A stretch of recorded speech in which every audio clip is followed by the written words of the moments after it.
Olá, bom dia, boa segunda-feira, seja bem-vindo a mais uma edição do Notícias de Jacareí. Lembrando que é possível nos acompanhar também pelas redes sociais. A gente começa a semana trazendo a você os números do coronavírus. Segundo a última atualização, feita na tarde de sexta-feira, chegamos a 3.908 casos confirmados. Quanto aos recuperados, o número permanece dos dias anteriores, então é 3.565. Mais de 10.300 casos testaram negativo ao longo dessa pandemia e 2018 ainda aguardam o resultado do exame. Infelizmente, já são 162 vítimas da doença. A gente acompanha agora a distribuição dos casos por região. Segundo o mapeamento, o bairro com mais confirmações de Covid-19 ainda é o Vila Branca, com 216. Seguido então pelo Cidade Salvador, com 188, e em terceiro lugar está o centro da cidade, com 172 confirmações. Todas as regiões do município têm casos registrados, por isso o importante é a gente continuar se cuidando. Lembrando que todas as atualizações sobre o coronavírus você acompanha de segunda a sexta-feira, por volta das 3h30 da tarde, nos canais de comunicação da Prefeitura, e nós trazemos essas informações atualizadas no NJ, sempre na edição que começa às 11h30 da manhã. Ainda sobre a pandemia, o número de casos e mortes subiram na região do Vale do Paraíba, isso após 6 semanas de queda. Nos 7 dias encerrados na sexta-feira, dia 23, a região acumulou 1.499 novos casos confirmados da doença, 16,4% de aumento.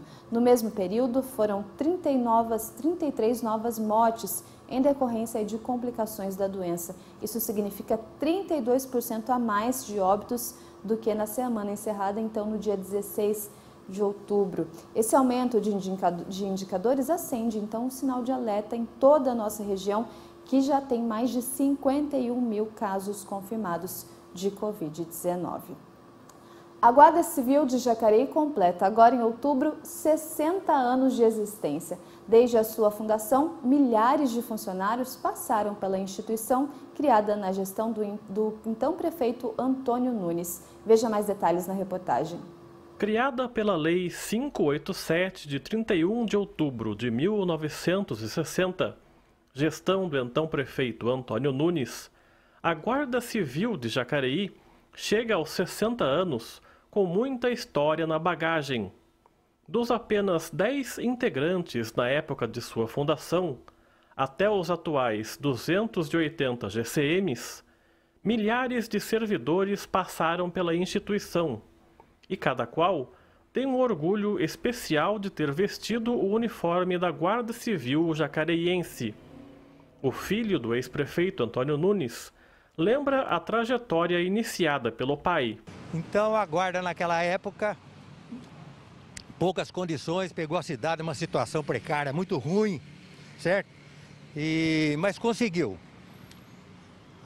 Quem ajudou muito também na época lá foi um sargento que era delegado da Delegacia de Junta de Alistamento Militar, Américo Almeri, que era amigo nosso, ajudou muito na construção do prédio da FEB, certo? E faleceu como coronel, era muito amigo. Então ajudou muito também a formação, dando palestra, orientando, era um amigão nosso aí. Por causa da pandemia do coronavírus, as comemorações do 60º aniversário foram tímidas, mas alguns funcionários e ex-funcionários recordam os seus tempos na instituição, desde a época do Trovão Azul, esse carro antigo da Guarda Civil que você vê na foto e que ficou famoso em todo o município. Hoje, a relíquia é esse Fusca ano 94, que a Guarda Civil preserva como uma boa lembrança dos velhos tempos. Quando eu entrei na Guarda, eu tinha um sonho, que era ser guarda municipal. Foi quando eu comecei a procurar e fui lá e fiz os testes que pediram e consegui entrar, fiquei muito contente. Na época eu era radioamador, eu gostava muito de trabalhar com rádio e comunicação, inclusive quando eu ingressei na Guarda, Meses depois eu acabei trabalhando na Central de Comunicação. Trabalhei por vários anos na Central de Comunicação. A primeira ideia era de ficar 1 ano, 2 anos na guarda, tentar depois uma carreira na Polícia Militar ou na própria Polícia Civil, mas eu acabei ficando. O uniforme da guarda era preto, cap, cacetete na cintura, certo? Apito, e faziam ronda na cidade de bicicleta. Olha a situação. Por quê? Porque era começo, a situação da prefeitura muito ruim lá no fundo do poço, para falar a verdade, entendeu? Então foi um sacrifício, mas conseguiu, certo? Que a guarda funcionasse naquela época. As dificuldades eram grandes no início, por uma série de razões, como as pequenas sedes e falta de estrutura. E imaginem, então, no começo da primeira turma de guardas femininas, em 2004. Quando a gente entrou, éramos em 10, né? E realmente não tinha estrutura nenhuma, não tinha nada preparado para receber mulheres na corporação. A gente foi muito bem recebido, mas assim, em termos de espaço físico, não tinha, né? Aí arrumaram um lugar para a gente se ajeitar, como vestiário, para poder trocar o fardamento, mas espaço físico realmente não tinha. O orgulho de pertencer a uma instituição com mais de meio século de existência é grande em cada um deles. Uma profissão que requer cuidados, mas que só tem boas histórias para contar. É muito gratificante, às vezes, ouvir um agradecimento do munícipe ou aquela pessoa que você acaba atendendo, acaba prestando auxílio. Nos eventos que a gente trabalha, no carnaval, no aniversário da cidade, nos desfiles de 7 de setembro, né? É muito gratificante a nossa profissão, graças a Deus, junto com os colegas aqui da Guarda. É muito bom fazer parte dessa corporação, saber que eu faço parte dessa história, entendeu? E que a gente está fazendo a diferença nesses 16 anos, juntamente com o resto do contingente. O orgulho que eu tenho da Guarda é que a Guarda, ela presta um serviço para a cidade muito importante, e eu gosto de servir o povo. Então, para mim, estar na Guarda foi os 15 anos, foi muito bom, porque eu fazia aquilo que eu gostava. Que a Guarda, ela ajuda a população da cidade. E eu gosto de trabalhar nesse sentido de ajudar o povo, entendeu? Então, para mim, o meu orgulho de trabalhar na Guarda foi isso aí. Então é um orgulho que a Guarda, do jeito que está hoje, é tudo moderno, informática, rádio, certo? Então, dá um orgulho para nós aí. Eu sinto até, a gente fica até meio assim emocionado pelos 60 anos que a Guarda está completando agora no final desse mês aí, entendeu? Parabéns, então, né, para a Guarda e para todo mundo que faz parte dessa história. Mudando de assunto, o número de desempregados chegou a 13 milhões e meio só no mês de setembro. O IBGE, o Instituto Brasileiro de Geografia e Estatísticas, estimou que a população desocupada, que era de 10,1 milhões no começo da pesquisa, que foi lá em maio, passou então para 13 milhões e meio em setembro, um recorde da série histórica. O aumento foi então de 4,3% no mês e de 33,1% desde maio. Cenário, então, muito difícil para milhões de trabalhadores. Lembrando que as vagas de emprego aqui no município, elas podem ser encontradas no site da Prefeitura /PAT, que é o Posto de Atendimento ao Trabalhador. No terceiro sábado do mês de outubro foi o Dia Nacional de Combate à Sífilis e à Sífilis Congênita. A campanha Outubro Verde promove a visibilidade e a conscientização sobre a doença aqui no Brasil. A iniciativa tem como objetivo chamar a atenção para a importância do diagnóstico precoce e também do tratamento. O último boletim epidemiológico do Ministério da Saúde indica aumento nas notificações de casos da doença.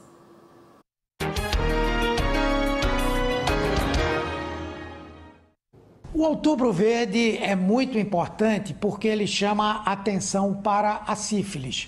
Considerando-se então que a sífilis congênita é um grande desafio para os gestores e profissionais de saúde, assim como também para a população, é que desde 2016 a Sociedade de Pediatria de São Paulo, junto com a Secretaria de Saúde do Estado de São Paulo, vem desenvolvendo uma campanha em todo outubro que é chamado de Outubro Verde, que é para combater a sífilis congênita. A conscientização dessa doença é muito importante, porque o tratamento é extremamente eficiente e eficaz, existe na rede pública de saúde e, como praticamente em todas as doenças, o diagnóstico cedo, precoce, é fundamental para poder coibir que essa doença possa se propagar. Tive sífilis quando tinha 30 anos. Tomei bezetacil durante um mês. Foi muito sofrido. Nós descobrimos porque meu marido teve feridas pelo corpo e eu tive feridas nas palmas das mãos. A cada ano, o índice de pessoas diagnosticadas com a doença no país tem aumentado. O último boletim epidemiológico do Ministério da Saúde mostra que desde 2010 há um agravo nas notificações. Apenas em 2018 foram mais de 158 mil casos de sífilis adquirida, 62 mil casos em gestantes e 26 mil casos de sífilis congênita. A sífilis é uma doença infectocontagiosa causada por uma bactéria e sua transmissão acontece por relação sexual sem preservativo com uma pessoa infectada. A doença tem cura, mas quando não tratada adequadamente, a mãe portadora da sífilis pode transmitir para a criança durante a gestação ou parto. Porque a sífilis não diagnosticada durante a gravidez pode determinar sequelas gravíssimas para o recém-nascido, a morte antecipada, o aborto, ou mesmo o natimorto, o feto nascido morto. Por essa razão é muito importante que se faça o pré-natal, que todas as mulheres tenham acesso e que mensalmente possam fazer o pré-natal e que todas as unidades básicas de saúde possam oferecer a possibilidade do teste para a detecção da sífilis. Devido ao aumento progressivo das taxas de transmissão, a doença representa um enorme desafio aos pediatras. Isso aponta, sem dúvida alguma, para uma desestruturação das nossas políticas de cuidados pré-natais, uma vez que é indispensável que as nossas mulheres gestantes sejam adequadamente abordadas durante o pré-natal, com todos os protocolos de diagnóstico, que inclui, sem dúvida alguma, o diagnóstico de sífilis, o fornecimento gratuito da medicação e, sobretudo, muita ênfase nesta mulher para que ela mantenha suas práticas de sexo seguro. As mobilizações contra a sífilis e a sífilis congênita acontecem anualmente no terceiro sábado do mês de outubro. A conscientização tem mais visibilidade com a campanha Outubro Verde, quando profissionais e gestores da saúde enfatizam a importância do diagnóstico precoce e do tratamento da doença na gestante.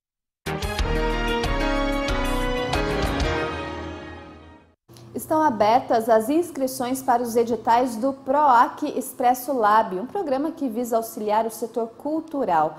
Podem se inscrever até o dia 3 de novembro pessoas jurídicas ou físicas que tenham projetos culturais a serem realizados. Uma das linhas mais importantes desse projeto é a que vai destinar 20 milhões de reais para 100 circos, 100 cinemas, 100 museus e 200 teatros independentes de todas as regiões do estado, aí num total de 500 espaços culturais. Os regulamentos estão disponíveis para consulta com editais para todas as áreas da cultura, como teatro, dança, audiovisual, artes visuais, patrimônio material e imaterial, eventos, circo, museus, literatura, produção cultural online, música e espetáculos infanto-juvenis. Interessados podem acessar o site www.dadosculturais.sp.gov, lembrando que as inscrições vão até o dia 3 de novembro. O engenheiro criou um dispositivo semelhante a um curativo simples, que tem como objetivo monitorar crianças com câncer e assim ajudar a salvar vidas. A história que você vai conhecer agora começou com um sonho, daqueles que a gente sonha quando está dormindo e acorda querendo colocar em prática. O Joel teve um filhinho chamado Lucas e o verbo ter está no passado, pois o pequeno foi acometido de um câncer e não conseguiu sobreviver. Mas diante da dor do coração de um pai, nasceu uma esperança. Eu poderia ficar com a minha dor para mim, sabia? Lá em casa, mas eu queria, de alguma forma, poder ajudar a pais que estão sofrendo essa dor agora, que vão sofrer no futuro. O Joel, que é engenheiro, transformou a própria perda em benefícios para o próximo. Desenvolveu um dispositivo de monitoramento para pessoas com câncer, a fim de dar suporte ao tratamento. A pessoa que está em tratamento de câncer, ele tem neutropenia. O que é isso? A sua defesa, os seus leucócitos estão em níveis muito abaixos. Qualquer doença pode te matar. Com esse dispositivo você teria um acesso imediato ao que está acontecendo e um alarme imediato à equipe médica. E isso você consegue imediatamente, né, ter um controle disso, iniciar um antibiótico, a terapia adequada para essa criança o mais rápido possível. O dispositivo tem a aparência de um pequeno curativo que é colado diretamente na pele do paciente. O aparelho vai obter informações como temperatura e frequência cardíaca via aplicativo de celular e enviá-las para uma equipe de monitoramento localizada no hospital. A partir daí, são encaminhadas ao paciente informações sobre procedimentos iniciais. O conhecimento da alteração vai fazer com que o médico responsável ali na central entre em contato com a família e oriente, se for o caso, porque às vezes essas famílias moram um pouco distante do hospital. Então não adianta botar num carro e sair correndo, fazendo loucura, por exemplo, pela Dutra. Então o melhor, às vezes, é procurar um pronto-socorro. Inicialmente, o dispositivo foi pensado para crianças, mas poderá ser usado por qualquer pessoa que esteja em tratamento. A ideia é que o equipamento não seja comercializado para pessoas físicas, e sim que hospitais, convênios médicos e órgãos da saúde pública façam uso da tecnologia e que, com isso, aumente as chances de cura do câncer. Você diminui muito a toxicidade do tratamento e diminui também aquilo que a gente chama de morbidade, quer dizer, de repente você diminui o tempo de internação, diminui a gravidade daquela internação, e essa criança, obviamente, vai ter uma qualidade de vida muito melhor e maior. E também, claro, o objetivo final é sempre tratar com o mínimo de sequelas possíveis. Essa é uma delas.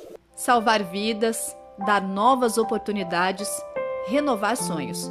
Tudo isso faz parte dessa invenção pequena, mas de grande proporção, que nasceu do coração de um homem que, mesmo depois de encarar a dor, ainda consegue ter esperança e ver sentido nessa vida. Qual é o sentido da vida? Qual é a vida que vale a pena ser vivida? O filé mignon da vida, a coisa que vale a pena ser vivida, é você poder doar ao próximo. E é isso.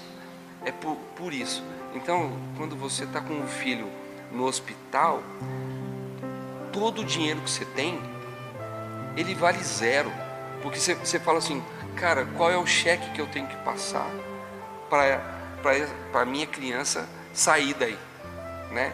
E chega no ápice de você falar assim, você fala pro divino, troca de lugar. Então a sua vida, você vale menos do que a vida do outro. História bonita, né? A gente fica por aqui, lembrando que logo mais ao meio-dia você confere o programa Fala Candidato, que é ao vivo, e entrevista hoje Maurício Raca, do PRTB.